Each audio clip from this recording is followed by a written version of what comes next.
Welcome back to the deep dive. Today we are taking on a massive challenge. I'd say it's pretty much universal. It really is. We're talking about how to actually save money, specifically how to hit a big life-changing goal, like, finally getting that $10,000 saved up. And we've got a deep stack of sources for this: one behavioral finance notes, psychological studies, research papers.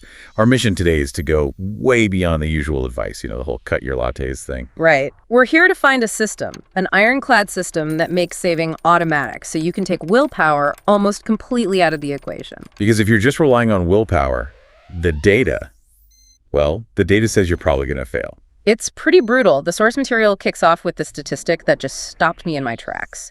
Research shows that a staggering 90% of people who set a big savings goal, they just abandoned it. Within 6 months, too. Yeah, within 6 months. And most of them haven't even cracked $3,000. That 90% number is shocking, but it's also,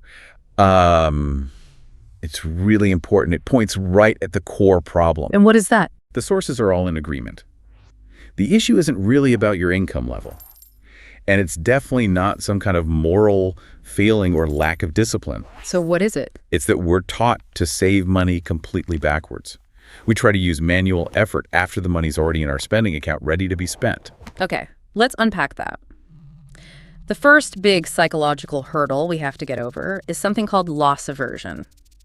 Your brain is not your friend here. It's not a neutral tool. It's actively working against your savings goals every single day. It really is. And scientists have actually quantified this.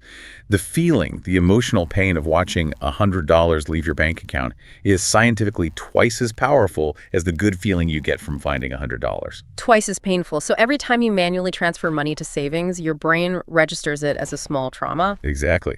Which is why the classic advice, just cut back, sacrifice more, is doomed to fail long term. It makes saving feel like a punishment, and your brain will always find a way to sabotage something that feels like punishment. So the only real solution is to remove that friction.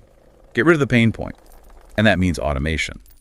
Okay, so a 2004 study in the research found something pretty incredible here. Yeah, people who used a specific automation strategy, they saved 3.8 times more money than the people who were just white-knuckling it with willpower. Nearly 4 times more just from the system alone. It didn't matter what their income was.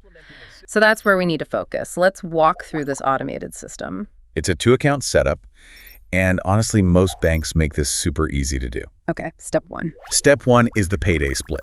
This is non-negotiable. The moment your paycheck hits, your bank automatically splits it. The money never even gets a chance to hang out together in one account. And it goes into 2 buckets. Bucket 1. That's your spending account. This covers all your fixed costs: rent, utilities, insurance, and your variable costs, like groceries and gas. Now, the key here, and the sources say this is critical, is how you figure out the amount for that account. Right. You have to look at your last 3 to 6 months of spending and calculate your actual honest-to-goodness average. No guesswork. That average number is so important. It's the firewall against stress. If your average is, say, $2,000 a month, that's what goes in, no more. And bucket 2 is the savings account. Pure savings. It is psychologically walled off. You don't touch it. And here's the little detail that I think makes the system so powerful. At the end of the month, if there's any money left over in your spending account, which there often is, it doesn't just sit there tempting you. It automatically gets swept over into your savings as a bonus. The beauty of this is that the money is saved before you even really see it. Your future self is essentially taxing your present self, maybe 10%. But your present self never feels the sting of loss aversion. The friction is just gone. And from that savings account, the money has a job. It goes into an emergency fund or a high-yield account or into investments. The main thing is the decision to save is made only once. Right. You make it one time during setup, and then it's on autopilot, total protected from your day-to-day moods and temptations. Okay, so that handles the how, the mechanics. But now we have to deal with the goal itself, that big number. $10,000 can feel just impossible. It's overwhelming, for sure. People look at that number and they just shut down before they even start. So you have to break it down. You have to turn it from this giant abstract mountain into small daily steps. Let's make it concrete. $10,000 in 1 year? That sounds like a lot. It does, but that's $833 a month. Okay, still feels like a stretch for a lot of people. So we go again. $833 a month is just $27.40 a day. And suddenly that feels different. You're not talking about overhauling your entire life. You're talking about finding the cost of like a takeout meal. It totally reframes the challenge. Now, When you're tempted to spend, you're not choosing between some gadget and a far-off dream. You're choosing between that gadget and hitting your $27.40 goal for today. And the sources have great examples of what that $27.40 actually looks like. Yeah, like cooking dinner instead of ordering in. That's an easy $10, maybe $50 right there. Or the classic coffee example. That $5 latte doesn't seem like much, but skip it 4 times a week, and you're already at $20. What about subscriptions? Oh, that's an easy one. Canceling 2 streaming services you barely watch can add up to about $1 a day. It's small, but it's part of the puzzle. But the big wins, according to the research, are in things like transportation and socializing. Absolutely. Taking the subway instead of a rideshare can save you $7 a day. Easy. And that weekly night out at the bar, if it costs you $40, skipping just one and having friends over instead, you've more than covered your daily savings goal right there. Exactly. These are the small choices that add up to either having $10,000 in the bank or wondering where all your money went. But, and there's always a but, this is where the second psychological trap gets us. Even if you get the math and you set up the automation, your brain is wired to fight back. It is. This is something called present bias. Can you give us an example? Because this one is a killer. The best example is the snooze button. Logically, that getting up now means a better, less stressful morning.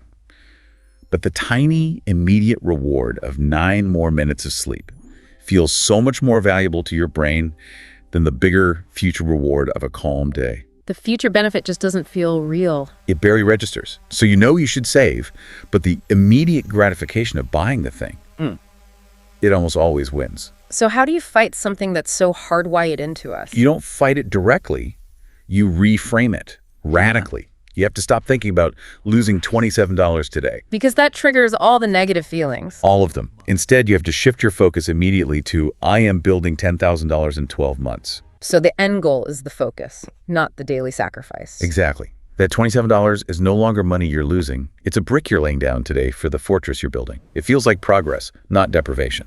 This leads perfectly into the third piece of the puzzle, which is the why. This might be the most important part. I think so too. We've got the how with automation and the what with the daily number, but the motivation, things like compound interest or I'm supposed to save, that stuff just evaporates. It does. The second you have a bad day or see a big sale sign, those logical reasons go right out the window. I mean, you have to remember, companies are spending billions to hijack your emotions to get you to spend. We have to use that same power for ourselves. And there's data to back that up. A 2019 study found that people who had a strong emotional reason for saving were 3.3 times more likely to stick with it. 330% more likely. Right. That's not a small difference. It's everything. So you need a visceral why, a personal reason, not the answer you think you're supposed to give. No, the real one. The one that, like you said earlier, actually makes your chest feel tight. The sources give examples like the memory of watching your parents struggle, or the burning desire to have enough freedom to walk away from a job that's crushing your soul. It's like Simon Sinek's golden circle concept, but for your money.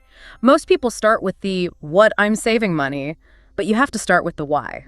That's what connects skipping a $15 lunch to your deepest values. It turns a chore into an act of liberation. And you have to make it visible. The sources stress this. Put a picture of what that money represents, a photo of your parents you want to help, an image of the freedom you crave. Put it somewhere you see it every single day. Your brain needs that concrete image to fight present bias. It can't get excited about an abstract concept like financial security. Right. And that emotional anchor is what you'll need for the fourth big obstacle, the dopamine trap. Yes, temptation, impulse buying. So let's break down the brain science here. Most of us think the pleasure, the dopamine rush, comes after we buy something. Which is totally wrong. The dopamine surge happens during the anticipation. It's the hunt. It's your brain getting all excited thinking about having the new thing. And once you actually buy it, the dopamine shuts off. Almost immediately. Which is why that thing you desperately needed an hour ago is forgotten by tomorrow. And retailers know this. The limited time offer signs, the countdown clocks, it's all designed to trigger that anticipation dopamine before you have a chance to think. And fighting that chemical reaction head on is basically impossible. So you don't fight it, you use a trick. A simple strategy the research backs up.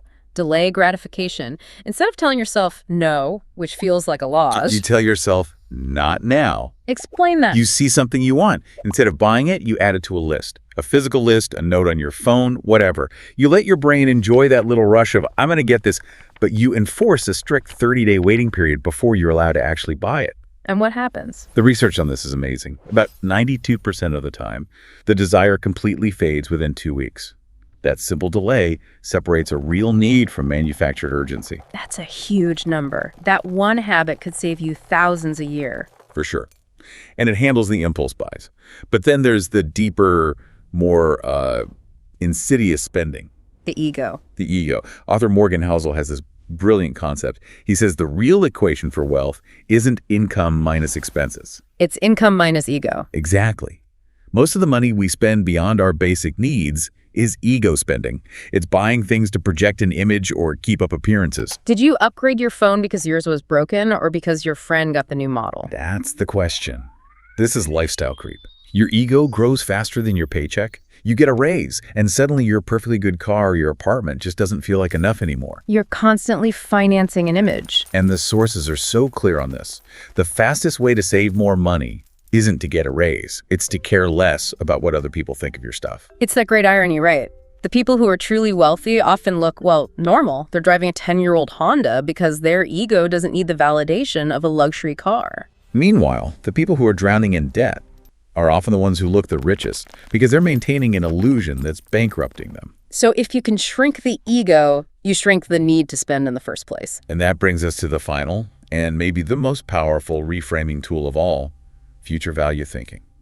This is the mindset that really separates people who build wealth from those who just don't. It's like retraining your brain to see every dollar not as something to spend, but as a seed that can grow. Okay, let's put some hard numbers on this. Assuming a pretty standard 10% annual return from investing, that $5 coffee you buy isn't just $5.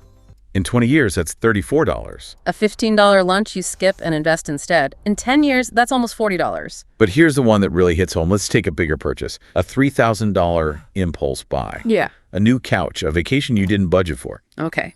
That $3,000, if you invest it instead, becomes almost $8,000 in 10 years. But if you leave it for 30 years, it grows to $52,000. Wow. So now the question becomes incredibly sharp. Is this couch you want today worth $52,000 to your future self? Sometimes the answer might be yes, a valuable memory, a necessary expense. But most of the time, when you see the actual trade-off, the choice is obvious. So bringing this all together for you, the listener, what we've built here is a framework. It's about engineering your environment so that saving's the easy path, not the hard one. It's not about willpower. It's about having a better system. And that system has 4 parts that all work together. 1. Automate your savings to kill loss aversion. 2. Delay your purchases with a not now list to beat the dopamine trap. 3. Think in future value to understand the true cost of your spending. And 4. Shrink your ego to eliminate the need to spend in the first place. The difference between staying stuck and hitting that $10,000 goal isn't some secret you don't know. It's just implementing these frameworks. And the sources end on this one final, really provocative thought that we have to leave you with. Knowing all of this is just entertainment if you don't act on it. The gap between where you are financially and where you want to be is simply the gap between knowing what to do and actually doing it. There is no perfect moment to start. There's always going to be a reason to put it off. So the only real question for you right now is this. Which one thing are you going to do today? Are you going to go set up that automatic transfer? Or are you going to start your not now list right after this deep dive ends? Just pick one and start there.